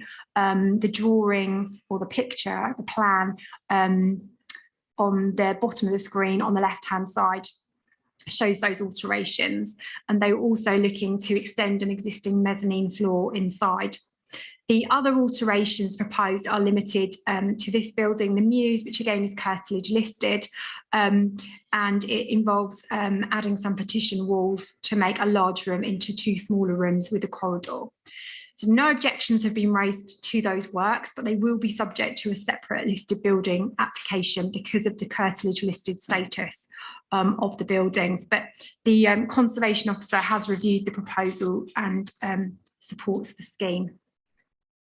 So the site, there's currently parking throughout the site in sort of small sort of courtyard areas, really sort of serving the different businesses, and that existing area of parking will be retained, but the actual layout of the spaces itself is subject to change as part of the application. But the tarmac and hard standing is essentially kept in terms of its extent. This building is the atrium at the back of the site, and this is where the physiotherapy business currently operates. So the proposals, as I say, are for a school for children with special educational needs. It will be able to accommodate approximately 60 pupils with 25 members of staff. No objections have been raised to the application and by consultees. And the principle of development is deemed to be acceptable. It's located within the settlement of Thatcham, which is defined as an urban area within policy ADPP1, and it's sustainably located within walking distance to the town. The proposals involve minimal works to the buildings themselves in order to facilitate the change of use, and therefore there's no objections raised or concerns held with regards to impact on the character or the appearance of the buildings. There is the benefit that needs to be considered, and that is bringing the redundant buildings back into use, which does carry some weight given their historic status. The application site, as you can see from the location plan, is surrounded by neighbouring properties, and you will have noted that during the site visit. Some of those properties are quite close to the boundaries. The application is supported by a noise assessment, and environmental health were satisfied that the proposal wouldn't have an increased noise impact at a harmful level. It's also important to be mindful that the children's nursery that previously operated was unrestricted in terms of the numbers of pupils, and also operated throughout the year, whereas this use will be term time only, following the sort of typical school calendar, and limited to Mondays to Fridays, school hours 8:30 till 3:30. Typically the children's nursery previously to that operated from 7:30 to around 6 o'clock in the evening. So to an extent, the actual use of the buildings will actually be reduced compared to what is existing. The proposals, concern was raised, say, by some residents for impacts from existing lights on the buildings. This is an existing situation. There's some external lighting on some of the buildings which neighbours have raised concern for. And while it is an existing issue, the applicant has said that they would look at a new lighting scheme in the event of the application being approved, and there is a condition of that nature. In terms of highways, this has been considered with regards to sort of the parking layout. The access will remain as existing, and the parking, as I say, will be reconfigured in order to meet with the required parking needs of the site, and no objections have been raised in that regard. The development is to be phased. Just a point to note, really, just because of the availability of the site at the moment and leases that are in place. So the applicant, if permission is granted, would be looking to convert the Grange and the Lodge in the first instance, and then in the following 2 years, they'd be looking to convert the Mews and the Atrium in order to ensure that all buildings are then utilised by the school. So it is a phased development, and for that reason, you'll notice that the parking conditions are phased as well, in case there was a query about that. So in conclusion, the application, as I say, is recommended for approval subject to conditions. Thank you, Chairman. Thank you, Emma. And if I could trouble you to stop the screen sharing, I'd be grateful. Then we can see the people on Zoom. And Stephen, if I could invite you, ask you to invite Philip and Sarah Harris in, because members, we don't have the parish, in this case, of course, town council representative to speak, but we have objectors. Philip and Sarah Harris, are you there? Can you hear us? Bear with me, Chairman, I'll just bring them in. Oh, sorry.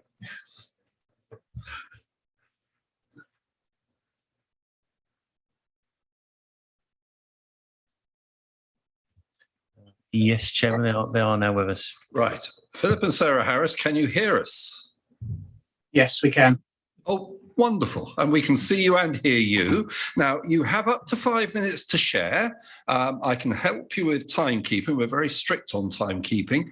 I will cut you off at 5 minutes if you go on to that time. Can I help you with timings? Perhaps 30 seconds to go?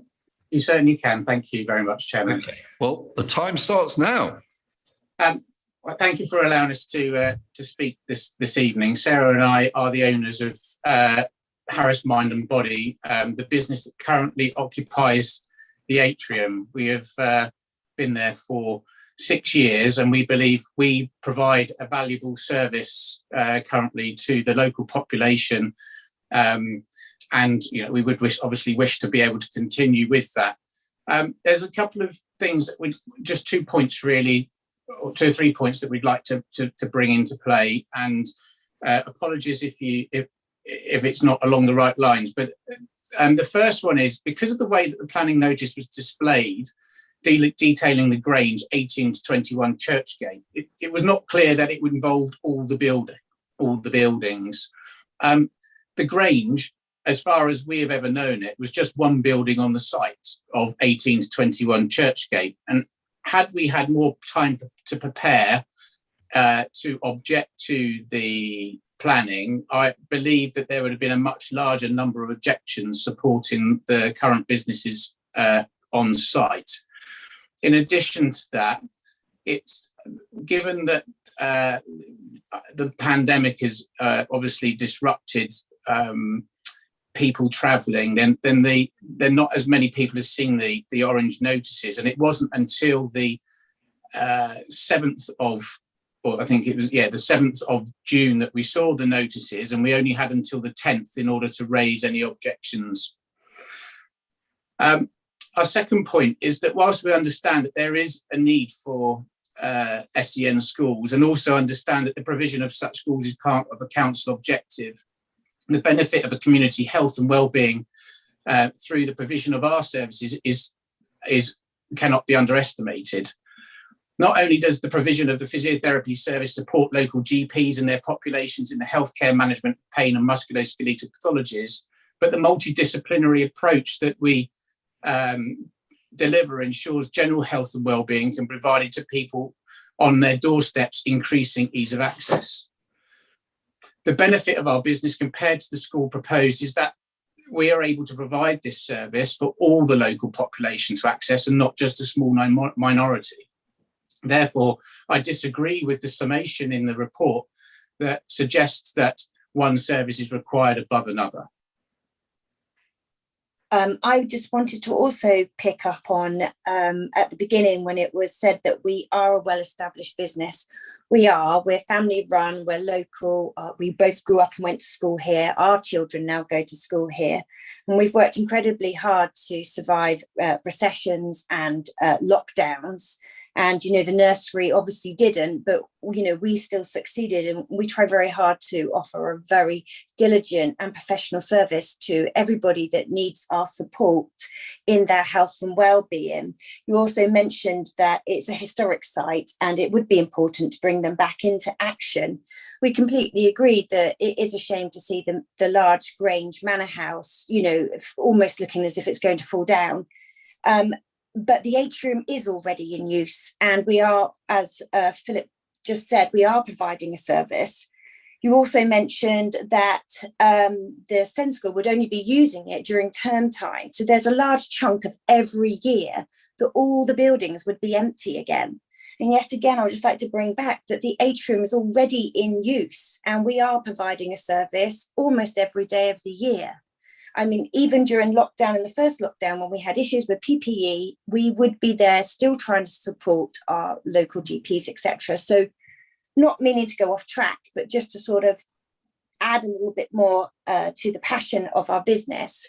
And I guess we do understand there are other steps that need to be considered when looking at why buildings should have change of use.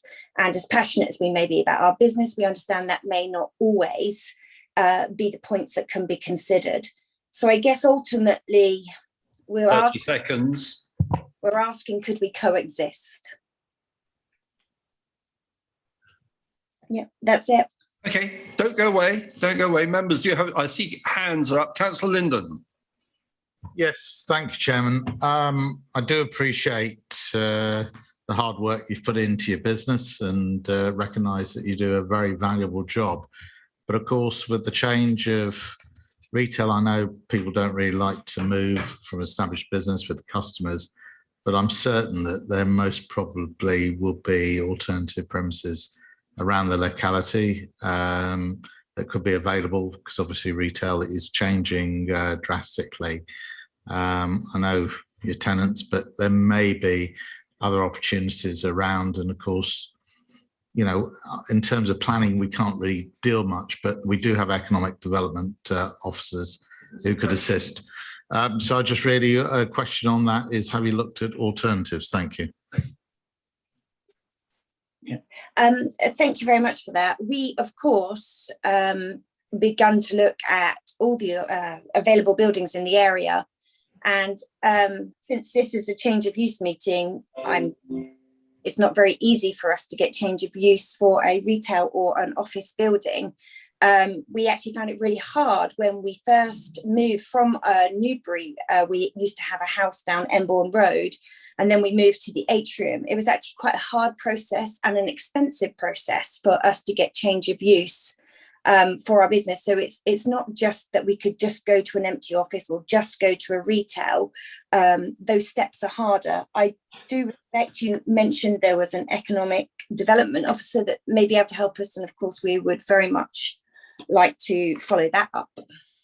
In addition, I would just like to say that one of the reasons for choosing the atrium is about access. And so the access to the atrium is all on one ground floor. And when you have people with disabilities who are attending the business, then obviously close parking and easy access is much preferable. And that's why the Grange or the atrium ticked many boxes when we were looking to move. Thank you very much. Councillor Bridgman. Thank you, Chairman. And let me start by saying that as the portfolio holder for health and wellbeing, I welcome all businesses of your type, but I have a much more fundamental contractual question for you. As I understand it, you are tenants of the property we're talking about.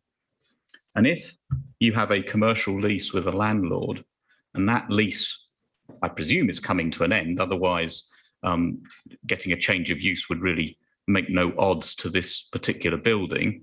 If the landlord decides not to renew your tenancy, why should the planning process interfere with that?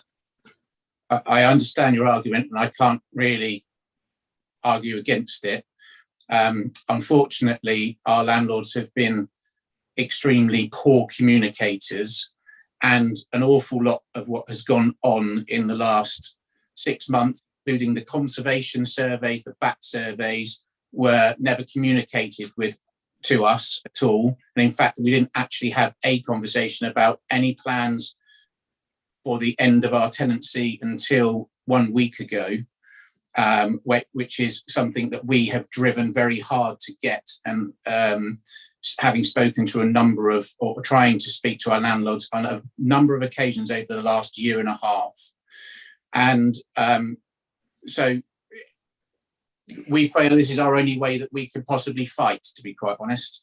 And also Raytheon, the other business is on there, is in exactly the same place. In fact, they had no idea until we found out late on a Sunday evening. We actually phoned them on the Monday, and nobody in the whole of Raytheon, which is a huge business, also had absolutely no idea. So the frustration, I guess, has overspilled from our landlord, but surely, we just want our voice to be heard too. And we do appreciate that every child is entitled to an education. And as I say, I think our main point is, could we be excluded? Because there's that large manor house, you mentioned it being phase 1 to look at the Grange and to look at the lodge. Those are the 2 empty buildings at this point in time. Whilst we would be prepared to support phase 1, we don't support the second phase, which would then involve the Muse and us at the atrium. Right, thank you. Looking around to any other members, Members, are there any other points any of you wish to raise? No? Right, thank you very much indeed, Philip and Sarah Harris. We have no supporters wishing to speak. We have the applicant and agent, Mrs. Lucy White and Mr. Mark Hayward-Briggs. Stephen, could you tell me when they're in the Zoom room, please? They are indeed, Chairman. Right, Mrs. White, Mr. Hayward-Briggs, can you hear me? Yes, thank you, Chairman. Sorry, I was on mute. Apologies. I can hear you now, Chairman. We can hear you. We can't see you, but that's fine. Right, you have. All right, there I am. There you are. Thank you very much. Right, you have up to 5 minutes to share. Can I assist with any timekeeping? Just to say before I start, the intention is that I'll speak and then Mark is there to answer any questions if Ideal, needed. but please do remain there because there could well be questions afterwards, and your time starts now. Thank you. The applicant supports the planning officer's recommendation and proposed planning conditions. The proposal would provide 60 new school places for children with special educational needs, in particular social, emotional and behavioural needs such as autism, Asperger's, ADHD and severe anxiety. These pupils are unable to cope in larger mainstream settings and benefit from smaller class sizes and the applicant's integrated therapies such as speech and language and educational psychology. There would be both primary and secondary age children at the school. The Local Education Authority, the LEA, is aware of an increasing number of children within West Berkshire needing school places at specialist schools. In the absence of sufficient places within the district, a growing number of children are travelling to neighbouring authority areas for their education. Not only are longer journeys less sustainable, but the additional travel often impacts negatively on children's well-being. The LEA also has plans to deliver a new special educational needs school of some 42 places through redevelopment of an existing site. However, due to the build programme, this will take some time to deliver and it does not have sufficient capacity to meet all known needs in the district. The applicant has held meetings with the LEA to discuss these proposals, and given the level of local need and the ability of this school to be operational substantially sooner than its own, it is supportive of this development. The provision of this new school aligns with emerging local plan objectives to encourage provision of new community uses and public services within Thatcham. It also aligns with the LEA's published SEND strategy for the delivery of specialist school places.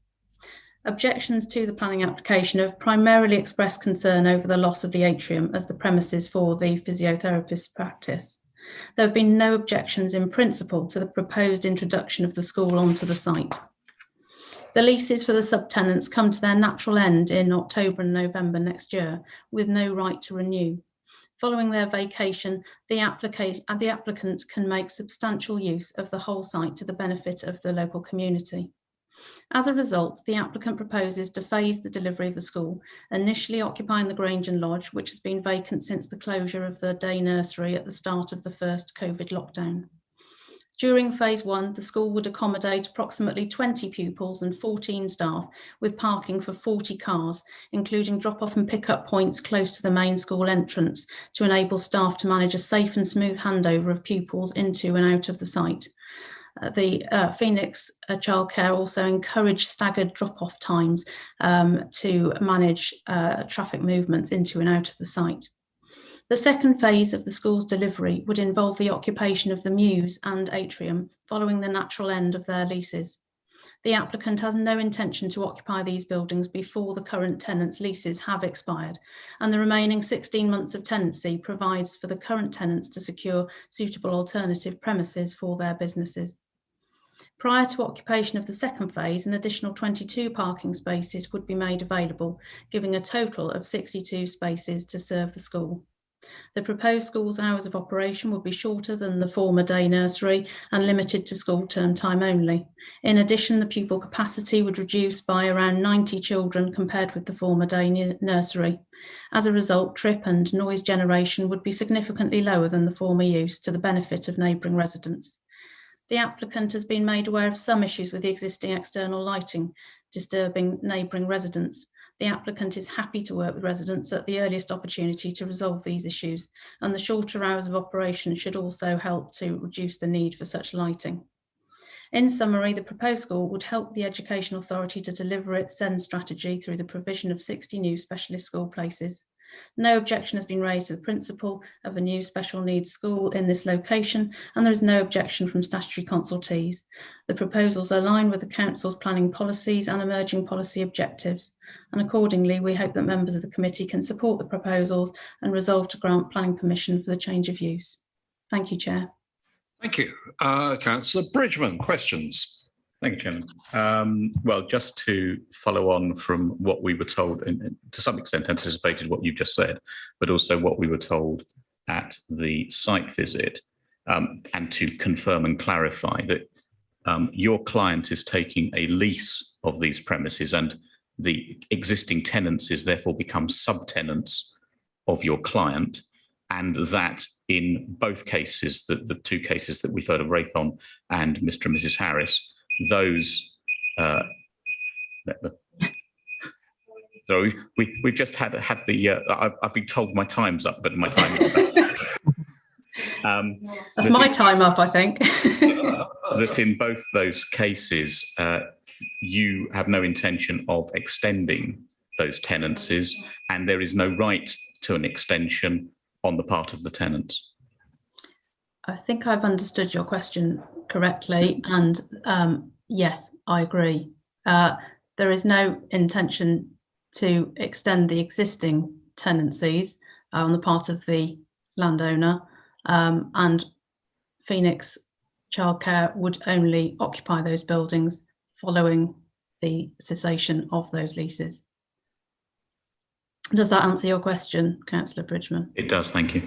Thank you. Members, any other questions? I see no Zoom hands. I'm looking for physical hands. No? We'll let you off lightly then. Thank you. Thank you. Am I right, Stephen, in saying that the ward members sadly are not with us? You're correct, Chairman. Right. In that case, we go straight to questions for our officers. Members, questions? Looking at Zoom, looking around the room. No questions?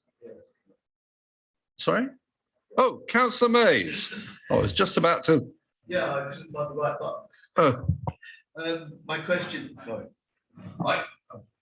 My question was regarding the removal of the yellow doors on the building.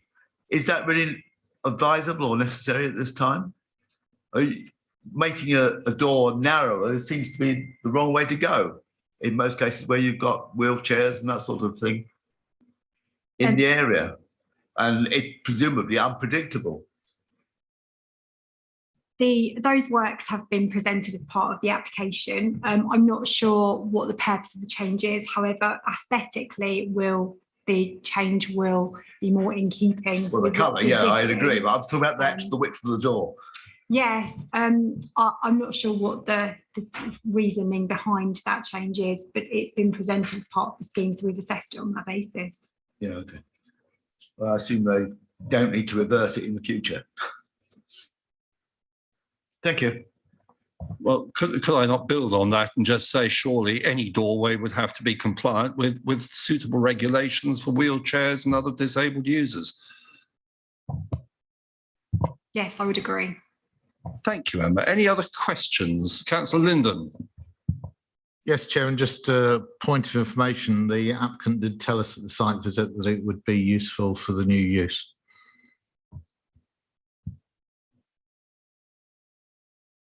Oh, right, okay. Thank you, Councillor Linden. Members, if there are no further questions, who's going to start the debate? Oh, Councillor Bridgman. Chairman, can I preface this with two comments? One is that Councillor Linden is exactly right. I think I recall that we were told, because one of the buildings has double doors, and the intention was to replace the yellow doors with similar double doors. Now, they were pretty sizable double doors. So I think if you'd been on site visit, you'd been satisfied with the answer we received on site. But my comment following on from that, and I was going to make this after we had debated this application as sort of a matter of any other business, as it were, is that previously, members, when we've attended physical planning meetings, we have had access to the plans. The plans have been put up on a board, on a wall, so that we can see them in full size. Now, when one is anticipating a virtual meeting, one can go onto the website and look at all the plans and enlarge them on your screen and so forth. But when one comes to a physical meeting, one anticipates that one will be able to have a look at an A2, A3 plan of the site. And I think the question on the doors, for example, would have been picked up by that. So a plea to planning officers that we go back to the old scheme of having plans available at physical meetings of the committee. So I simply make that point and I leave it with officers to take a view. Chairman, if I start the debate, I think you can understand where I'm coming from, and my questions to Mr. and Mrs. Harris, I think sort of preface that. And I'm going to use bear with me on this one. If we have regularly had applications where the proposal has included cutting down some trees or taking out a hedge or something like that, and there have been objections to the trees being cut down or the hedges being lifted, and we basically said, sorry, there is nothing the council can do to stop them doing it. These trees are not TPO'd, and therefore they can be, the applicant could just cut them down tomorrow if they wanted to. Now, in this case, the applicant can refuse to grant the occupants of the physiotherapy premises a fresh tenancy. That is, they can do that.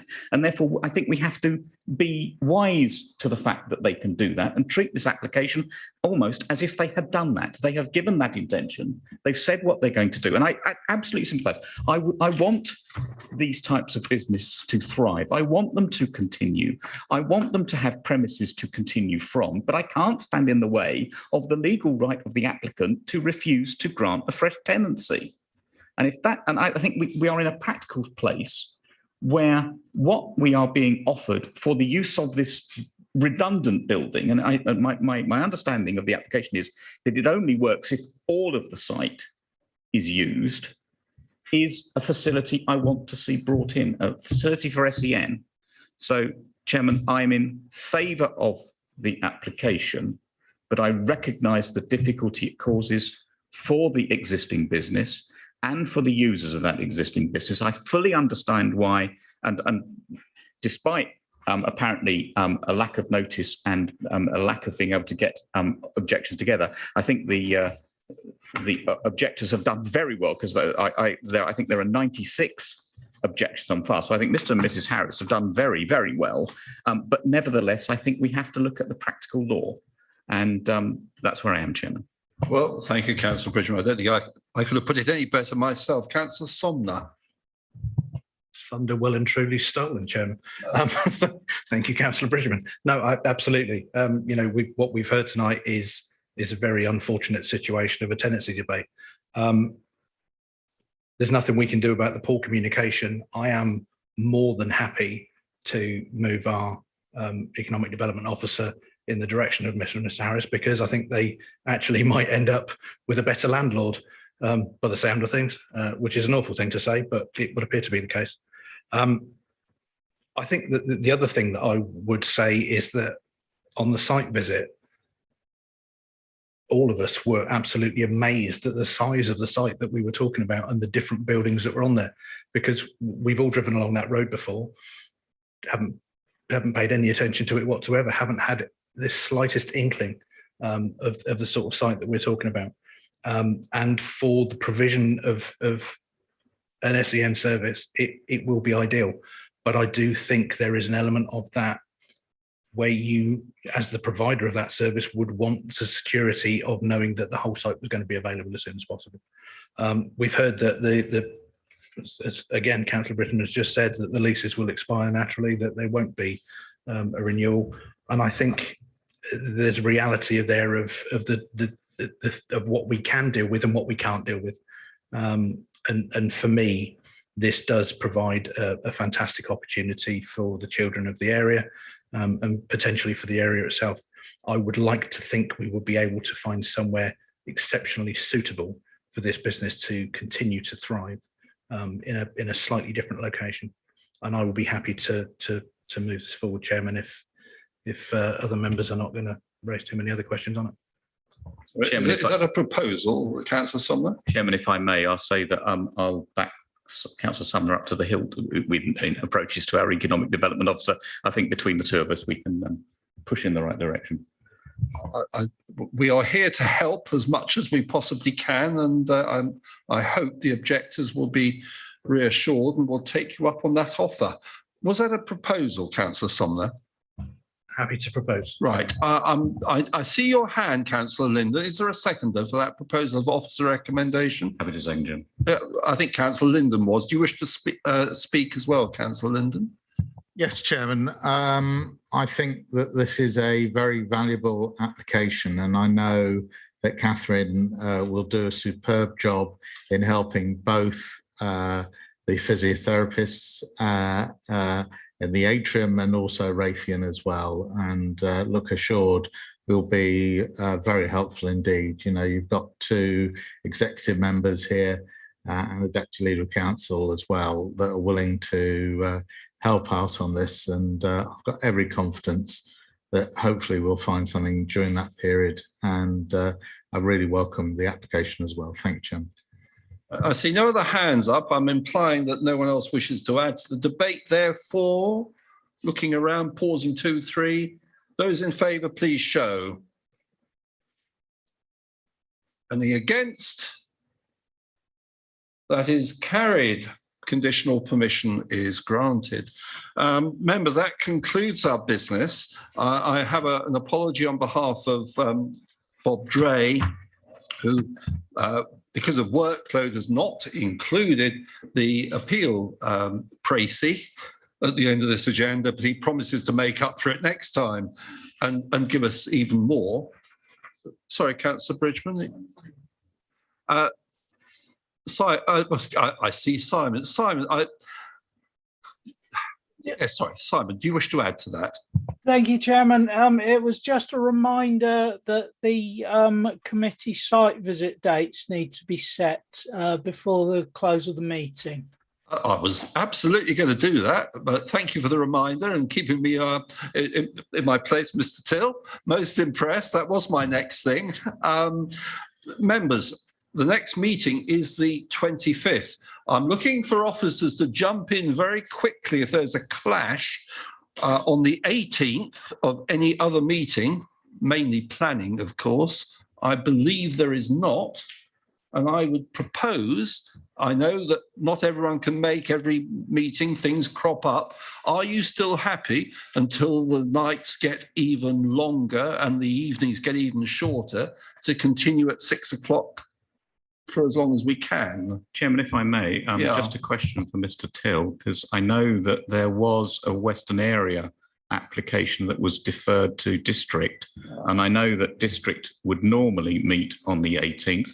I mean, I probably won't be sitting on Eastern area next time, and therefore I won't need to come to that. But I'm aware of the potential clash last time. I'm grateful. I'm told, and perhaps Mr. Till can advise, that that is likely to slip into September. Is that correct, Mr. Till?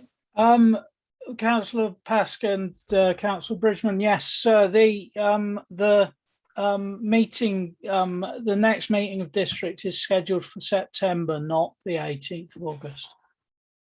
But I am grateful, Councillor Bridgman, for you bringing that to our attention, because it does indeed cause confusion, which is why I do try to get it right to start with, and I'm trying to get it right now. Members, are you still happy to meet in the evenings for site visits? I know you will all try to be there. I know we've all got other commitments, but I urge you, if you can, to do so. So I don't know, of course, what is likely to be on the agenda, but we will cover site visits on the 18th of this month, August, for site visits for the meeting of the 25th, assuming there are items to discuss. Members, I will conclude by thanking our officers, and Emma, especially you presented very well, if I may say. Thank you. Thank you for all the other guidance and support that I have had. And members, thank you for your input, attendance and decisions. And with that, I declare the meeting closed.